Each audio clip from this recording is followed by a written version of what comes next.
경위나 전체 경위에 대해서 설명을 해주셨는데요. 그 당시에 피고인이 비상대권이나 비상조치가 아니면 나라를 정상화할 방법이 없는가라고 발언을 하고 그런 대화 모임에서 그런 얘기를 듣던 증인이 피고인 앞에 무릎을 꿇고 계엄 생각은 하지 마셔라라고 반대까지 하셨던 사실이 있습니까? 그 부분도 제가 조금 좀 설명을 좀 드리겠습니다.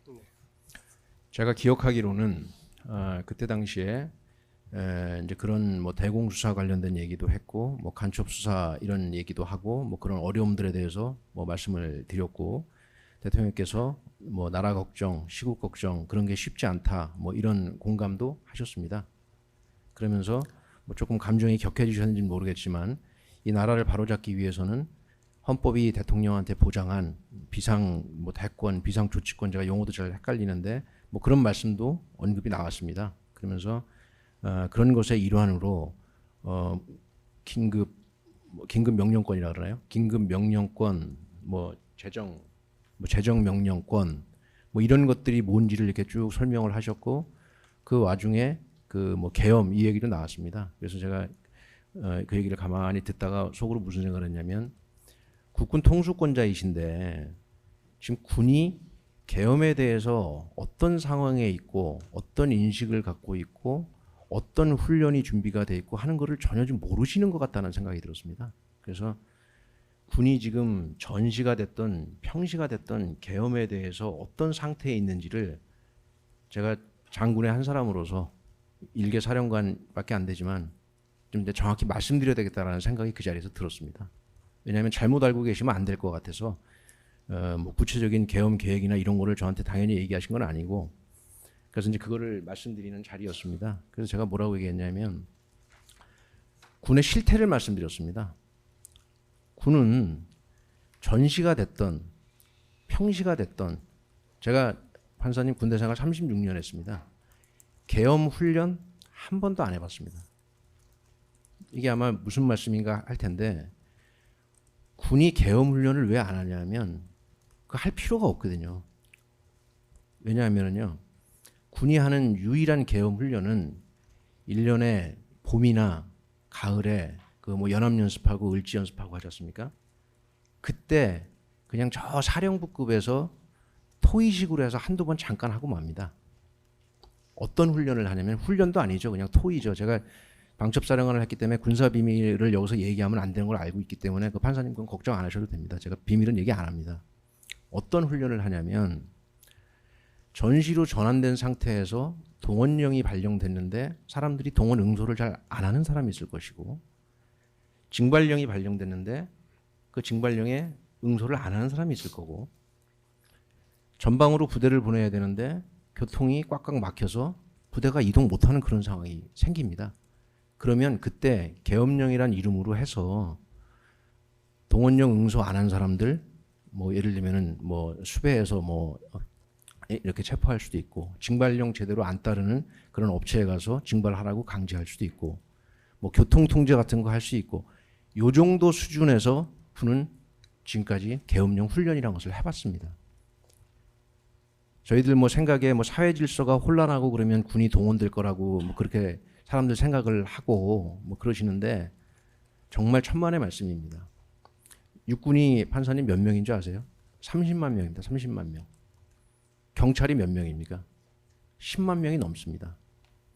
그럼 개전 초기에 계엄령이 발령되는데 육군 30만 명 중에 계엄령에 동원될 사람 아무도 없습니다. 제가 군대 생활을 오래 했기 때문에 그다음에 육군 정작부장도 하고 작전 쪽에 근무를 했기 때문에 너무 잘 압니다.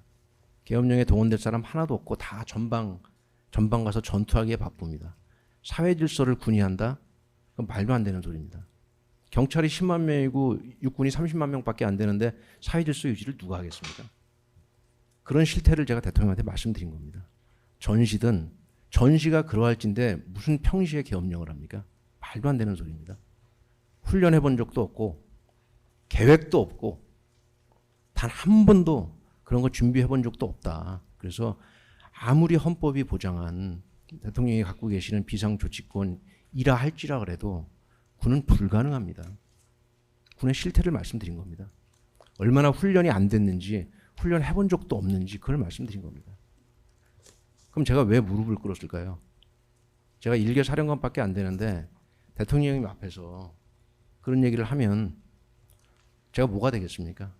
무례한 발언을 내가 했구나 하는 생각도 들고 해서 죄송한 마음도 있고 또 급하게 술도 한두 잔 들어간 게 있어서 감정이 격해져서 제가 무릎 꿇고 그러고 말씀드렸습니다. 제가 무례하게 말씀드렸다면 죄송합니다.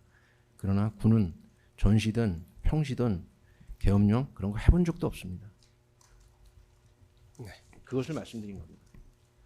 제가 판사님 이 얘기를 좀 자세하게 한 이유는 여기에 대해서 궁금하게 생각하는 분도 많을 것 같고 저는 딴 거는 사실 기억이 나다 안 나다 하지만 이 문제는 여러 번 곱씹어서 생각해 봤습니다. 왜냐하면 저한테도 굉장히 충격적인 일이었기 때문이죠. 그래서 이건 좀 자세히 말씀드렸습니다. 이상입니다. 네, 증인 방금 말씀을 들어보면 당시 모임에서 피고인이 계엄에 관한 말도 했고 그걸 들은 증인이 군은 준비가 되어 있지 않다는 등 여러 가지 이유로 거의 불가능한 얘기를 하고 있다라고 판단을 해서 무릎까지 꿇고 아주 진지하게 반대의 말씀을 전하셨다고 하셨잖아요.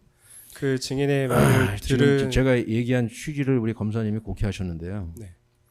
그 당시에 대통령님께서 무슨 뭐 계엄을 한다 안 한다 이런 구체적인 얘기를 한 게 아니고 본인이 갖고 있는 헌법이 보장한 무슨 비상조치권인지 비상대권이 이런 얘기를 쭉 하시면서 이런 것도 있고 이런 것도 있고 이런 것도 있고라고 얘기를 하시길래 국군 통수권자이신데 계엄에 대한 군의 훈련 상태, 준비 상태 이런 거를 전혀 모르실 것 같다.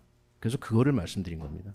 그 상태를 말씀드린 겁니다. 상태를 무슨 구체적인 계획이나 이런 거에 대해서 제가 반대를 하고 뭐 그럴 계제도 아니고요.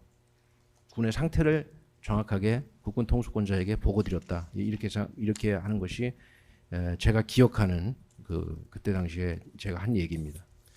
피고인이 저는 좀 그렇게 기억하고 네. 있습니다. 증인이 방금 그 말을 했을 때 그런 말씀을 드렸을 때 피고인의 반응은 어떠했습니까? 그것도 제가 이 자리에서 말씀을 좀 드리면요. 제가 기억하는 바로는 우리 검사님 생각해 보십시오. 일개 사령관이 대통령님 모시고 식사하면서 물론 뭐 대공수사나 이런 거 제가 보고 드리면서 끝 무렵에 그런 말씀 드렸지만 뭐 안 된다 된다 불가능하다 그런 말씀 드리고 또 술 한두 잔에 무릎까지 꿇고 했는데 회식은 그걸로 끝난 것 같습니다. 무슨 회식을 식사를 거기서 더 하겠습니까? 그래서 대통령님께서 뭐 저한테 뭐라고 얘기하시는지 기억도 안 나고 그런 얘기할 그런 성격의 자리도 아닌 걸로 좀 그렇게 끝난 걸로 기억합니다. 네, 알겠습니다.